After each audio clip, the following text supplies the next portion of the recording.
Hello friends, कैसे आप सब। स्वागत है आपके अपने YouTube channel expert of GS. और जैसा कि मैंने आपको बोला था कि मैं लूसेंट का सीरीज चला रहा हूँ, उसी लूसेंट सीरीज का आज ये दूसरा पार्ट है, जिसमें हम कुछ महत्वपूर्ण क्वेश्चंस को देखने वाले हैं जो हमारे सभी एग्जाम में पूछे जाते हैं, जैसे कि एसएससी, बिहार दरोगा, बिहार कांस्टेबल, बीपीएससी। ठीक है गाइस, चलिए तो शुरू करते हैं इस दूसरे पार्ट के सीरीज़ को। पहला क्वेश्चन हमारे सामने है, सिख धर्म का संस्थापक किस सिख गुरु को माना जाता है। तो सिख धर्म की स्थापना मुख्य रूप से गुरु नानक ने की थी और सिख धर्म में कुल मिलाकर के 10 गुरु थे। नेक्स्ट क्वेश्चन गाइस, अगर बात करते हैं सिखों का प्रमुख त्यौहार कौन सा है, तो सिख मुख्य रूप से वैसाखी मनाते हैं।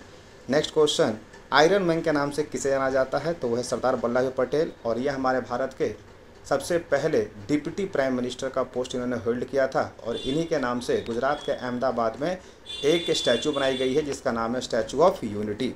नेक्स्ट क्वेश्चन गाइस, नेताजी किस महापुरुष को कहा जाता है, तो वह सुभाष चंद्र बोस। सुभाष चंद्र बोस से 2-3 क्वेश्चंस और भी महत्वपूर्ण है, जैसे कि सुभाष चंद्र बोस ने कांग्रेस को छोड़ने के बाद किस पार्टी का गठन किया था, तो वो था फॉरवर्ड ब्लॉक पार्टी। और साथ ही साथ इन्होंने हमारे भारत में अंडमान निकोबार में एक सेना का कमान संभाला था, उस सेना का नाम आप लोग कमेंट बॉक्स में जरूर बताइएगा।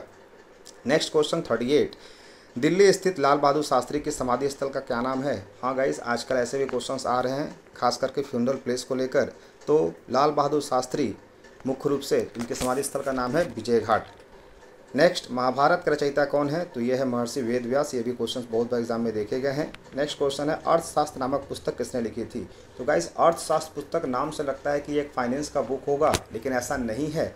ये मुख्य रूप से अर्थशास्त्र एक राजनीतिक किताब है, पॉलिटिक्स किताब है, जिसमें एक अच्छे राजा के तमाम वो गुण बताए गए हैं कि कैसे राजा अपने राजनीति, प्रशासन चीज़ों को बना के रखता है, जिसके लेखक मुख्य रूप से चाणक्य हैं। और इस चाणक्य का जो ऑफिशियल नेम था वो था कौटिल्य, जो इस पुस्तक में लिखा गया है।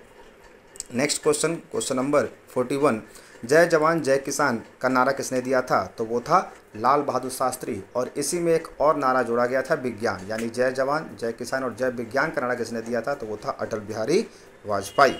ठीक है, और ये हमारे भारत के प्रथम नॉन कांग्रेस प्रधानमंत्री बने थे। ये भी क्वेश्चन हमारे एग्जाम में बहुत बार पूछे गए हैं। नेक्स्ट क्वेश्चन नंबर 42 की बात करते हैं, संविधान सभा का अस्थायी अध्यक्ष कौन था। जैसा कि आपको पता होना चाहिए गाइस, एक क्वेश्चन से 3-4 क्वेश्चन अगर हमें मिल जाते हैं तो वो हमारे लिए काफ़ी बेस्ट होता है और एग्ज़ाम में हमारा तमाम क्वेश्चंस क्लियर हो जाते हैं। इससे एक और भी क्वेश्चन बनता है कि संविधान सभा का गठन कब हुआ था। तो संविधान सभा का गठन 9 दिसंबर 1946 को हुआ था, जिसमें अस्थायी यानी टेम्पोररी चेयरमैन चुने गए थे हमारे डॉक्टर सच्चिदानंद सिन्हा, मात्र 2 दिन के लिए, यानी 9 से लेकर 11 तक वो बने। उसके बाद 11 यानी 12 दिसंबर से मुख्य रूप से अस्थायी यानी परमानेंट चेयरमैन बनाया गया डॉक्टर राजेंद्र प्रसाद को, जो कि हमारे भारत के पहले राष्ट्रपति भी बने और सबसे लंबे अवधि तक यानी सबसे maximum tenure as a president इन्होंने ही संभाला था। नेक्स्ट क्वेश्चन नंबर 43 की बात करते हैं, संविधान सभा की प्रारूप समिति के अध्यक्ष कौन थे। तो संविधान सभा की जो ड्राफ्टिंग कमेटी थी, जिसे इंग्लिश बोलते हैं ड्राफ्टिंग कमेटी, तो ड्राफ्टिंग कमेटी के चेयरमैन किसको बनाया गया था, बी.आर. अम्बेडकर। और बी.आर. अम्बेडकर उस समय हमारे भारत के इकलौते ऐसे भारतीय थे जिनके पास सबसे अधिक डिग्रियाँ थी। उनके पास 33 डिग्रियाँ थी उस टाइम। ठीक है गाइस। नेक्स्ट क्वेश्चन नंबर 44 की बात करते हैं, विश्व रेड क्रॉस दिवस किस तारीख को मनाया जाता है। तो रेड क्रॉस दिवस 8 मई, ये क्वेश्चन बहुत बार एग्जाम में आया गाइस। रेड क्रॉस दिवस जो है वो 8 मई को मनाया जाता है। नेक्स्ट क्वेश्चन की बात करते हैं गाइस। तो नेक्स्ट क्वेश्चन है, अंतर्राष्ट्रीय महिला दिवस कब मनाया जाता है। तो अंतर्राष्ट्रीय महिला दिवस जो है वो 8 मार्च यानी इंटरनेशनल वुमेन्स डे 8 मार्च को मनाया जाता है। नेक्स्ट क्वेश्चन की बात करते हैं, तो क्वेश्चन नंबर 45, सूर्योदय का देश यानी किस देश में सबसे पहले सूरज उगता है, तो वह है जापान। जापान, और जापान की राजधानी क्या है गाइस, वो है हमारी टोक्यो। ठीक है।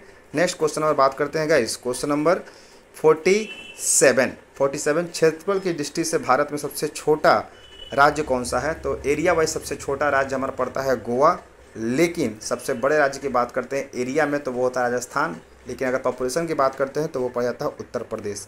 नेक्स्ट क्वेश्चन गाइस, ओणम किस राज्य का प्रसिद्ध त्यौहार है। तो ओणम जो है वो मुख्य रूप से केरल में मनाया जाता है, और केरल हमारी भारत में सबसे ज़्यादा लिटरेसी रेट वाला स्टेट है।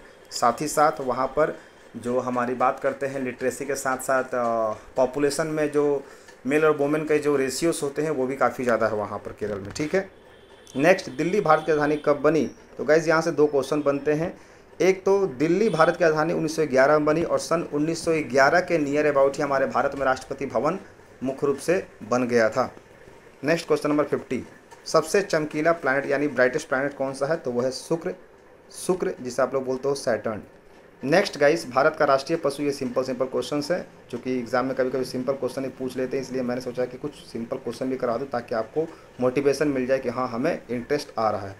नेक्स्ट, भारत का राष्ट्रीय पशु कौन सा है? बाघ। नेक्स्ट, भारत का राष्ट्रीय पक्षी ये है मोर।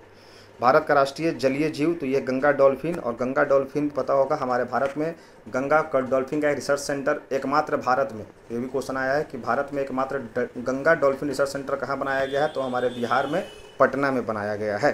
ठीक है guys. Next question number 54, Bharat का राष्ट्रीय फल तो वो है आम।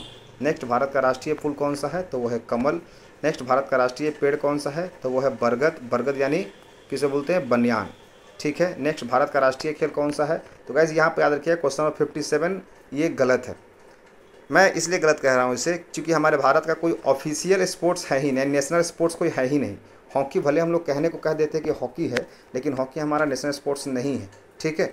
हाँ, हॉकी हम लोग खेलते हैं, लेकिन भारत का कोई भी नेशनल स्पोर्ट्स अभी तक नहीं बनाया गया है। हालांकि लूसेंट में ये प्रिंट है, इसलिए आपको मैं बता देता हूँ, लेकिन इस बात को आप याद रखिएगा, मैं इस चीज़ के अगेंस्ट हूँ कि हमारे भारत का कोई राष्ट्रीय खेल भी है। भारत का राष्ट्रीय खेल हमारा कोई है नहीं।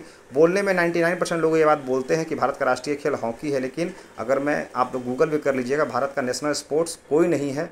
हाँ ठीक है, भारत का नेशनल स्पोर्ट्स कोई नहीं है, हॉकी नहीं है, कोई भी नहीं है। नेक्स्ट क्वेश्चन में बात करते हैं 58, भारत के राष्ट्रीय झंडे की लंबाई यानी चौड़ाई कितनी होती है? लेंथ और ब्रेथ तो वो होता है 3:2। ठीक है, क्या होता है? 3:2। नेक्स्ट क्वेश्चन में बात करते हैं 59, भारत का राष्ट्रगान किसने लिखा था? तो भारत का राष्ट्रगान किसने लिखा था? तो राष्ट्रगान लिखा था रविंद्रनाथ टैगोर, और इन्होंने भारत के साथ साथ बांग्लादेश का भी राष्ट्रगान लिखा था। गाइस ये भी क्वेश्चन आता है कि बांग्लादेश का राष्ट्रगान किसने लिखा था? तो रविंद्रनाथ टैगोर ने। ठीक है, और इन्हीं के भाई जो थे सत्येंद्रनाथ टैगोर, वो भारत के प्रथम IAS ऑफिसर थे।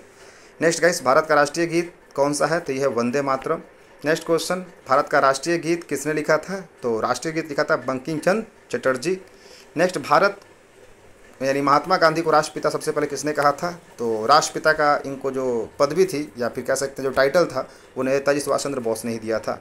नेक्स्ट गाइस, हमारा राष्ट्रीय पंचांग कौन सा है? तो वह है शंख संवत। शंख संवत जो है वो हमारा राष्ट्रीय पंचांग नेशनल कैलेंडर के रूप में मानते हैं। उसके बाद राष्ट्रगान गाने की अवधि कितनी होती है? तो राष्ट्रगान की अवधि जो होती है वो 52 सेकंड होती है। ठीक है गाइस, तो ये हमारे हुए 25 क्वेश्चंस। ऐसे ही करके मैं लूसेंट के 1000 क्वेश्चन का सीरीज आपको दूंगा पार्ट बाय पार्ट, ताकि आपको पढ़ने में भी आसानी और इंटरेस्ट भी लगे।